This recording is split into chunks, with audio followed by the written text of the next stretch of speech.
A lot of roadsters, not many Suburbans on the circuit.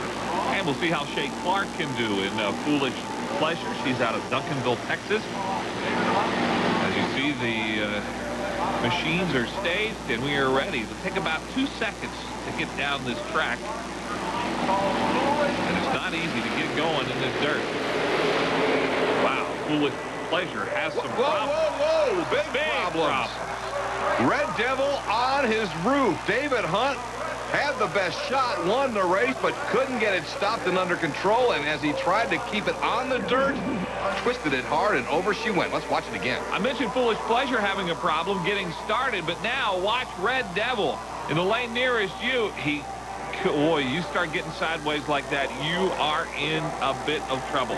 You know, at that point, you're kind of in no man's land. Your engine is shut down. All you're trying to do is get this thing under control. But once she started up and over, there wasn't a thing David Hunt could do except hold on for the ride.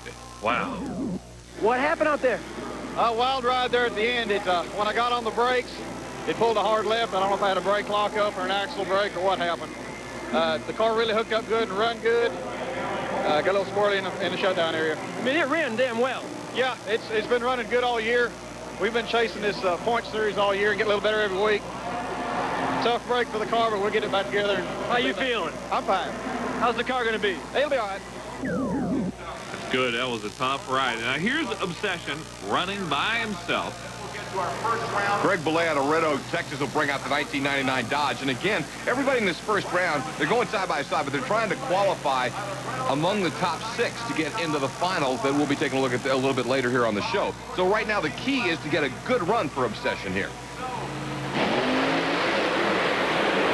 Belay gets a little bit sideways there. It's going to hurt his time. Yeah, but he still got to cross the line, and he still had most of the momentum in the front half of the course. Still, I'm not sure it's going to be fast enough to get near the top. You can see him kind of talking to the crew chief over there as to what happened. Watch here, as right after he started, just got sideways a little, and that slowed him down. I think he hooked a rut. I think that's exactly what happened. Sometimes when you get late in the class, that sand will start to rut, and it looked like it just threw him to the side. And indeed, he's down there in 8th. But remember, if any of those trucks above him, like Red Devil, can't come back, he still might get in the finals. Never satisfied, though. Looks like the one to beat. Never satisfied. It's going to be tough to beat. And we got more Quad Wars coming your way on Motor Madness. Stay with us.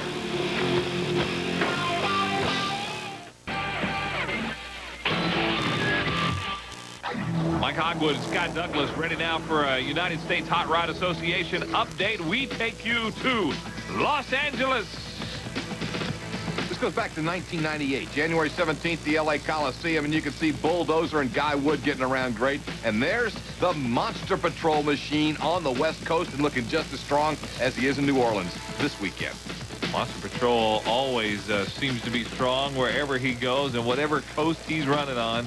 Certainly in L.A. was good. And there is that Predator having a really good run out in L.A. A little 10,000-pound donut from Paul Schaefer in the Monster Patrol. And, you know, for years and years, the USHRA has always been the best in monster truck action here. The folks in L.A. got to look at it firsthand, and a great show from Gravedigger and Monster Patrol there in L.A.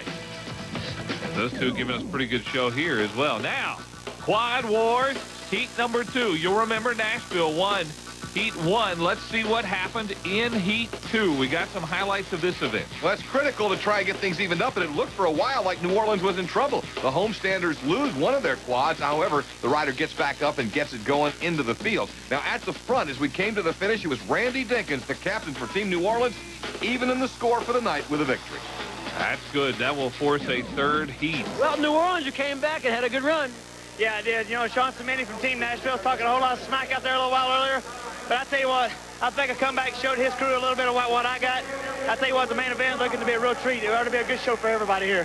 One more run, what's going to happen? Well, it's like I just told him. You know, everybody says 50-50 now. We got one win apiece. But I just told him, Sean Cimini doesn't have one thing I got. That's 60,000 people from New Orleans right here, and they're all cheering for me. If that's not an advantage, I don't know what is. Now, besides coming back in the second run, what'd you guys change as far as your race strategy? Oh, definitely the race strategy is definitely going to change. That's because of little people with attitudes like he's got right here. But I can tell you right now, we'll team up stronger than NWO ever did, and we'll come back stronger than ever. You'll see. You got it. Thanks, man. Wait a minute. Uh-oh. I saw there in a hurry for good reasons. And Randy Dinkins, like he's double teamed here. This isn't real smart with two of the Nashville guys down there to kind of, I guess you got to stand up for yourself. And Bob Dwyer, the U.S. Hot Rod flagman and starter, is going to need some help to break these guys apart. We still got to get them back for the feature. It's not going to be pretty. Oh, my. Come on, guys. Let's calm down and race. That's Sean Cimini right there that Randy was kind of talking some trash to a little earlier, and Cimini had his share of it earlier, too. Well, tempers flying in the Quad Wars. We got sand drags and more monster truck action coming up on TNN's Motor Madness. Mike Hogwood, Scott Douglas, and we are ready for another sand drag run. Obsession and Never Satisfied. Both of these guys have a lot to run for right here. Well, this is the final run of the shootout, and basically, both of them need to get down under 2 seconds to have a shot at the victory, as we're going to take a look right here at Never Satisfied. Jimmy Carr's had a great night, was very strong in the first round, but remember, Obsession looked good, caught a rut, maybe could have had a much better run. Let's see what he can do if he gets a clean shot here. And Never Satisfied has compiled some really good runs tonight. And we'll remember that one that was under 2 seconds. He has really been strong all night. Would have to be the favorite here. Watch those Christmas tree lights when they go green. It's showtime. Boy, they came across the line absolutely together and Never Satisfied actually getting the job done. You can watch them right there. Never Satisfied. James Carr from Trenton, New Jersey, is going to take it to the winner's circle here tonight in New Orleans. Oh, it was a great run by Obsession, but Never Satisfied. A bit too strong. Chris, those sand drags, those thunder bodies are pulling a lot out there. Yeah, they're working pretty good for us. The fans seem to like them, too. Oh, I mean, what's the power like back there when you sit in the seat and your head goes flying back in the start? 2,200 horsepower, wide open across the sand. It's a rush. I can't describe it. How was the course? It was good. My first pass was a little rough. It was a little rough. I headed toward the wall. Second pass, we made a few adjustments, went straight as a string. And straight as the string, good enough to finish second overall. Never Satisfied, though, had a pretty darn good night. Thrilling sand drags, and the crowd, the capacity crowd in the Superdome loves this Pace Motorsports action. Well, we've got heat number 3 of Quad Wars. You want to hang around for that. It's going to get interesting. Also, our Monster Finals on the way.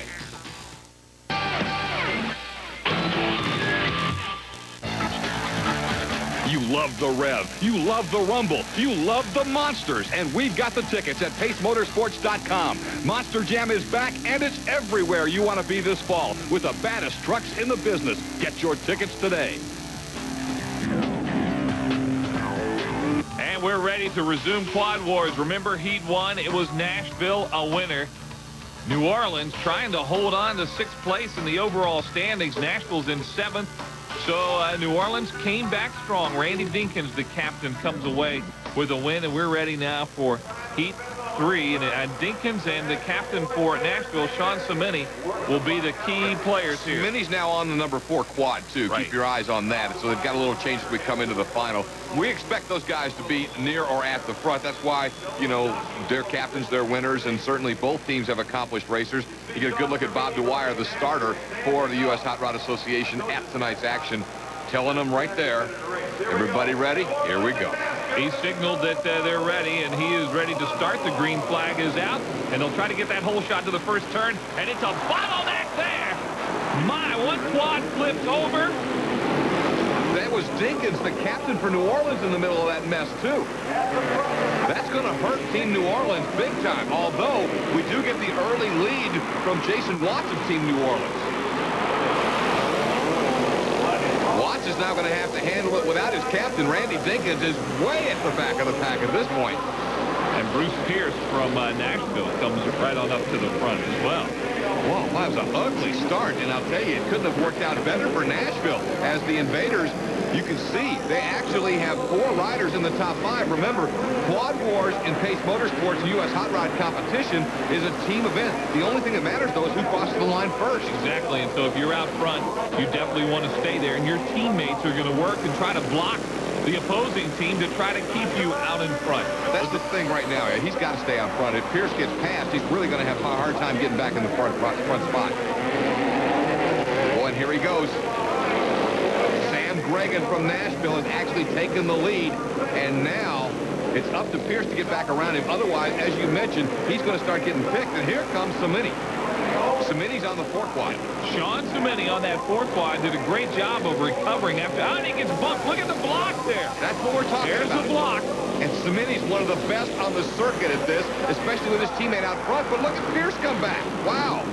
And Sean so many times has tried to do that block and has been successful at it. But Jason Pierce got the lead back. I'm impressed with Cimini trying to take him out. If he could have gotten him completely off the track, it'd been all over because it's all blue shirts. But right now, Nashville and New Orleans are side by side. They are side by side as they swing around and swing that dirt as they come down and go over the jumps.